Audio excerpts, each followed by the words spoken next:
Her name is Michelle Viielvbos, and she is on a mission to activate influencers, leaders, and superstars to amplify their business and increase their impact from a place of alignment. She's a multi-passionate entrepreneur that gets to play and lead as a mentor, a speaker, a creator of many forms of self-expression like online courses, retreats, books, and many, many other things.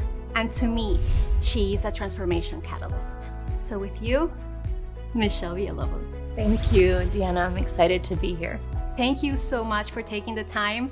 I know there were so many things coming and you still made it, and you came all the way from Texas. So thank you so much. Oh, it's an honor and a pleasure. I don't know if you know this, but the first ever Leaders with a Mission with B Pila, when I asked her, who is someone who inspires you?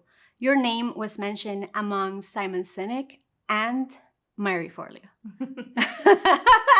So I just want you to know that, because it comes full circle. So thank you, and let's dive in.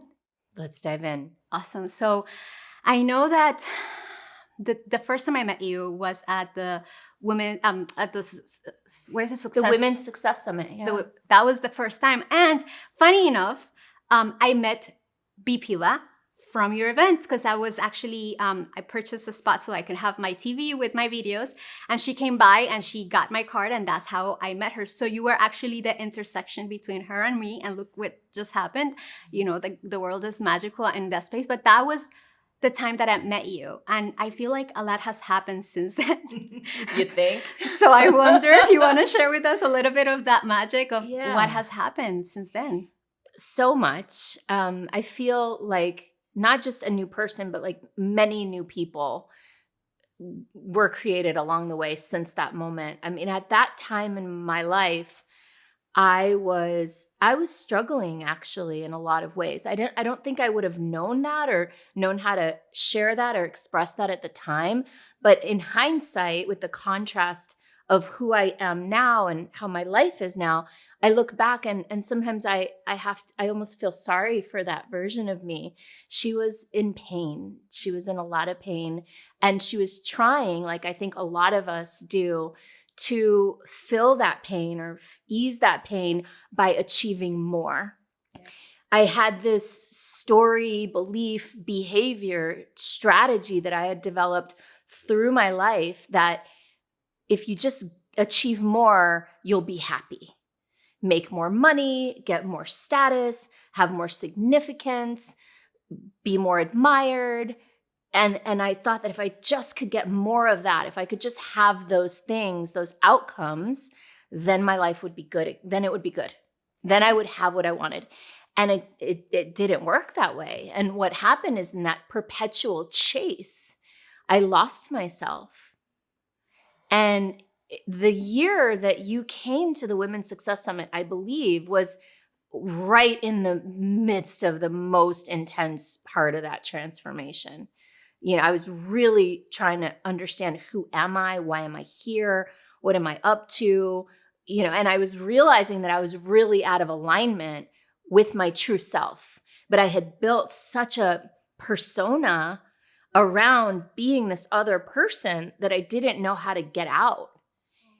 And it took a massive breakdown of what I call my dark night of the soul, where everything fell apart. My health, I was engaged to be married, my business, it all had to kind of crack open, come crumbling down so that I could reorganize from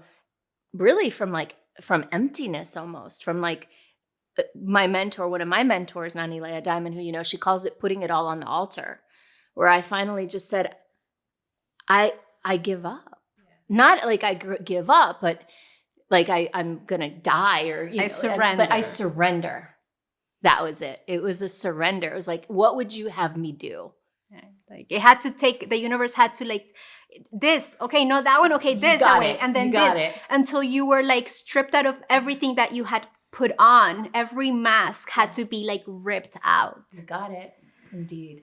Oh God. And so that gave me, it was almost like all the things I feared the most happened all at once. I was embarrassed. I was, betrayed. I was rejected. I was, unsuccessful, like, all the things that I had built around myself to protect myself from ever feeling bad had to happen so that I could really feel bad.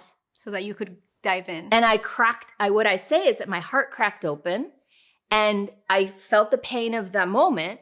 And then I felt the pain of the decades and decades that I'd spent stuffing down my emotions, not showing pain, not honoring and acknowledging the breadth and bandwidth of life, and trying to live in this narrow, like rainbows and unicorns, I'm good, I'm happy, I'm successful, kind of thing. It's like, it had to happen so that I could just, blah,